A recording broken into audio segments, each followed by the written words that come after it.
안녕하세요. 정지훈입니다.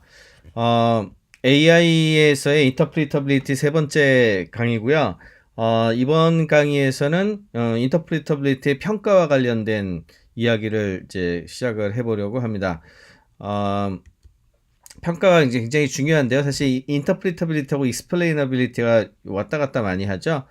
그래서 이번에도 약간 좀 혼용해서 쓰일 것 같아요. 근데 너무 그렇게 명확하게 구별된 건 아니고 음, 비슷하게 생각을 하시고 들어주시면 좋겠습니다. 인터프리터빌리티 평가와 관련된 부분에 있어가지고도 지금 이게 연구가 많이 진행되고 있는 종류라서 앞으로 이제 봐야 될 것들이 굉장히 많다라고 할 수가 있겠는데 일단 이제 빈킴하고 그 다음에 돌시 벨레스가 쓴 2017년 논문에서 인터프리터빌리티의 뭐 서로 다른 레벨에 대해서 좀 다룬 것들이 있습니다. 그래서 이거에 대해서 간단하게 먼저 구별을 좀 해보고 진행을 해보고자 합니다. 첫 번째로 이제 어플리케이션 레벨에서의 이제 이밸루에이션 평가인데요. 이거는 실제 이제 리얼한 태스크, 진짜 태스크를 위해서 시작이 됐고, 그 다음에 제품 내에 이 평가할 수 있는 것들이 들어가 있고, 사용하는 테스트를 하는 당사자는 역시 엔드 유저가 되겠습니다. 예를 들자면 영상의학과에서 사용되는 뭐 뼈가 부러지는 걸 디텍션하는 그런 소프트웨어가 있다고 치면 영상의학과 의사가 테스트를 해야 되겠죠? 이거를 근데 이제 이 경우에는 전문가가 테스트를 하는 거니까 아무래도 아주 좋은 그 실험적인 셋업이 좀 돼 있어야 될 거고요. 그 다음에 퀄리티를 갖다 측정을 할 때 어떻게 평가할 것인가에 대해서도 고민을 해야 되는데 일단 가장 좋은 베이스라인으로 생각해 볼 수 있는 거는 어쨌든 영상의학과 의사가 만약에 판단을 한다고 하면 이 사람이 평소에 내리던 결정의 방식이 있을 거 아닙니까? 그리고 그 사람이 이 결정을 내릴 때 어떻게 설명한다는 것이 있을 거예요. 그러니까 그런 부분들을 그대로 준용해서 사용하는 것이 베이스라인이 되겠고 기계나 제품에 맞춰가지고 이런 걸 변형을 해야 될 겁니다. 두 번째로 이제 휴먼 이밸루에이션, 휴먼 레벨 이밸루에이션이 있는데 사실은 뭐 크게 다르진 않아요. 아까 어플리케이션 레벨 이밸루에이션이 큰 단점이 뭐냐면은 전문가가 이제 평가를 해야 되니까 돈이 많이 듭니다. 어쩔 수 없이. 예, 그게 문제인데 만약에 우리가 사용하는 작업이 아주 전문적인 작업이 아니고 비교적 단순한 작업이고 흔히 사용하는 어플리케이션이다 그렇다면은 도메인 익스퍼트를 꼭 이용해서 평가할 필요가 없겠죠. 그냥 일반적인 레이 휴먼들, 일반적인 사람들을 위해서도 에게도 이제 평가를 맡길 수가 있게 될 겁니다. 그러면 아무래도 비용이 좀 덜 들어갈 거고요. 이 경우에는 결국에는 이제 인간으로 하여금 어떤 것이 더 나았는지 그 디시전 메이킹을 도와주고 나서 이거를 이제 선택을 했을 때 A하고 B가 예를 들어 있다고 했을 때 이 각각에 대해서 서로 다른 설명을 하고 이 중에서 어떤 것들을 선택하게 하는지를 보게 되면은 인간들이 어느 정도 평가를 할 수가 있게 되겠죠. 예, 그런 식의 접근으로 그러니까 전문가가 아닌 일반적인 사람들이 평가하는 방식을 휴먼 레벨 이밸루에이션이라고 합니다. 근데 언제까지나 이렇게 사람한테 의존해가지고 평가를 할 수 없겠죠. 그래서 이제 그 펑션, 기능별로, 기능 레벨로, 평가를 이제 기계가 직접 할 수 있다면 좋을 텐데, 이 경우에는 이제 이런 작업을 이제 우리가 프록시 태스크, 대리 작업이라고 이제 얘기를 하게 되는데, 이 경우에는 사람을 굳이 필요로 하지 않습니다. 그냥 자동으로 어느 정도 평가할 수 있게 되는데요. 아니면 수치나 인디케이터 가지고 평가를 할 수 있게 되는데, 그 말은 지금 평가하려고 하는 우리의 그 모델의 클래스가 이미 한 차례 정도 그 비슷한 걸 알고 있다는 얘기거든요. 비슷한 걸 알고 있기에 사람들이 한번 평가를 해봤고, 그러니까 거기에 있는 휴리스틱스, 우리가 알고 있는 정보를 활용을 해가지고 비교를 하는 거죠. 예를 들자면, 사용자가 디시전 트리라고 하는 것에 대해서 알고 있어요. 디시전 트리는 이렇게 뎁스가 있지 않습니까? 이렇게 길게. 근데 만약에 깊으면 깊을수록 단계가 많으니까 설명하기가 어려워지죠. 예, 그래서 일반적으로 이런 경우에 설명에 대한 질에 대한 프록시를 대리를 뭐를 이용하냐 하면 트리의 뎁스를 이용을 해요. 그러니까 만약에 짧으면 짧고 좀 덜 들어가면 덜 들어갈수록 이해하기가 편하니까 쇼터 트리가 되면은 보다 더 나은 설명력을 가진다 이렇게 이야기를 할 수가 있습니다. 근데 거의 모든 게 이렇지는 않잖아요. 굉장히 다양한 형태의 디멘션이 있을 수가 있고 아무래도 기술 개발하는 사람 입장에서는 펑션 레벨 이벌루에이션 하는 게 제일 좋은데 이거에 대해서 조금 더 파보겠습니다.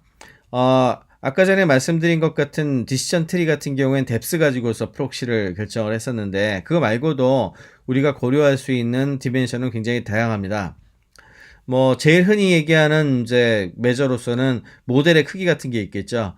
모델의 크기는 아무래도 모델이 크면 클수록 설명하기는 복잡해지기 때문에 모델 사이즈에 따라서 설명력을 좀 이야기할 수가 있게 되는데 이런 경우에는 이제 너무 단순하다는 단점이 있겠죠.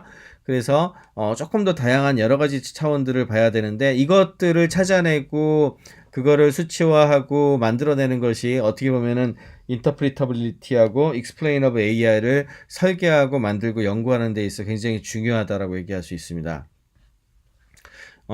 모델의 크기 말고도 고려해 볼 수 있는 것들 몇 가지만 한번 소개하려고 하는데요. 두 번째로 이제 스펠시티, 모델의 피처의 숫자에 해당하는 겁니다. 그러니까 이 설명을 할 때에는 피처라고 부르는 어떤 특징을 가지고 설명을 하게 돼 있는데, 예를 들어 피부색이 검다, 하얗다. 그래서 검었기 때문에 내가 이런 식으로 판단을 했고, 이런 것들 하나하나가 피처거든요. 근데 만약에 이게 숫자가 많으면은 많을수록 설명하기가 복잡해지는 거잖아요. 그러니까 설명력이 좋지 않다라고 얘기할 수 있겠죠. 그래서 피처는 가능한 한 숫자가 적은 게 좋다. 예, 스퍼시티는 그 피처의 숫자를 얘기하는 거고요. 두 번째는 피처가 한 개라고 할지라도 이게 그냥 이게 있다 없다 같은 것보다는 늘어나면 늘어날수록 같이 늘어난다든지 아니면 줄어들면 줄어들수록 줄어든다든지 반대로 늘어나면 줄어든다든지 이렇게 그 모노토닉하게 특정한 타겟하고 연결고리가 강력하게 있을 경우에 모노토니시티가 있다고 얘기를 하는데요. 예를 들어서 해당 피처의 수치가 증가를 할 때 타겟도 같이 증가를 하거나 감소하거나 이게 명확하게 그 관계가 보일 경우에 연관성이 굉장히 높다고 말을 할 수가 있습니다. 근데 이게 반대로 이게 항상 바뀌어서는 안 된다는 얘기에 무슨 얘기냐면 늘어나는데 어쩔 때는 늘어나고 어쩔 때는 줄어든다. 이거는 모노토니시티가 아니라는 거죠. 세 번째는 uncertainty인데요. 어쨌든 결론을 내리고 설명을 할 때 이래저래 해서 이렇게 결론이 났습니다 라고 얘기를 할 텐데 이거에 대해서 100% 확신을 가지고서 디시전을 이렇게 내리고 그거에 대해 설명할 수도 있지만 아리까리하다 이런 거를 수치화할 수 있지 않습니까? 사실은 uncertainty 이 자체가 굉장히 중요한 이슈고요. 이 부분 같은 경우에는 아마도 따로 굉장히 좀 시리어스하게 다뤄가지고 한번 강의를 할 예정입니다. 어쨌든 uncertainty도 굉장히 중요한 차원이다. 이걸 이해하시면 되고요. 상호작용. 이거는 이제 피처가 한 개가 아니고 여러 개를 가지고 설명을 할 때 서로 주고받을 수 있는 부분들이 많이 있죠. 예를 들어서 남성이면서 백인이다 뭐 이런 거 있잖아요. 이런 거 같은 경우에 두 개가 상호작용을 일으켜가지고 한쪽으로 더 많이 가게 한다든지 이런 식으로 어떤 경우에는 네거티브하게 인터랙션을 가질 수가 있고 어쩔 때에는 포지티브하게 인터랙션을 가질 수도 있을 겁니다. 그래서 인터랙션 그 자체도 굉장히 중요한 설명의 차원이 되겠습니다.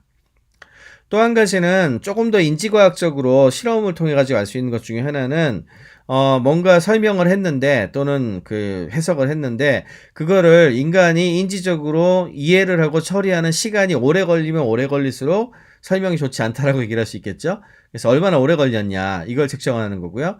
또 한 가지는 비슷한 어떤 맥락인데 우리가 흔히 얘기하기로 설명을 길게 하면 잘 설명하지 못한다라고 얘기 많이 하잖아요. 짧은데 금방 알아들었으면 좋다라고 하지 않습니까? 그래서 설명의 길이 자체 가지고서도 어떤 차원으로 삼아 볼 수가 있겠죠. 마지막으로 피처의 복잡도, 컴플렉시티가 있습니다. 그러니까 결국에는 그 피처를 선택을 하고서 설명을 하게 될 텐데 그게 항상 동일한 수준의 복잡도를 가지고 있지 않다는 거죠. 예를 들자면 PCA 이거는 이제 나중에 이제 unsupervised learning 쪽으로 한다든지 뭐 이럴 때 나올 텐데 Principal Component Analysis라 그래가지고 당장 이거 모르시는 분들은 굉장히 어려우실 텐데 이거를 가지고서 수치화를 해서 설명을 할 수가 있습니다. 또 하나는 문서가 있을 때 거기에 어떤 단어가 얼만큼 자주 등장하느냐 뭐 이걸 가지고서도 피처로 삼아가지고 설명을 할 수가 있겠죠. 근데 딱 들으시는 순간에 워드 어큐런스는 이게 뭔지 금방 아시잖아요. 근데 PCA는 벌써 이거에 대해서 이해를 하기 위해서 공부를 해야 돼요. 그죠? 그러니까 훨씬 더 컴플렉스하고 복잡하다고 할 수가 있습니다. 그러면 이 두 개 중에 어떤 걸 쓰는 것이 설명에 더 유리하겠습니까? 당연히 오른쪽이겠죠. 이렇게 컴플렉시티도 그 설명력이라든지 또는 이해력 자체에 굉장히 많은 영향을 미친다. 해석 가능성에 영향을 많이 미친다. 이렇게 이해를 하시면 되겠습니다. 다음 시간에는 조금 더 인간에 가까운 인간과의 그 인간에 대해서 설명을 하는 프로세스에 대해서 초점을 조금 더 맞춰가지고 말씀을 드리도록 하겠습니다.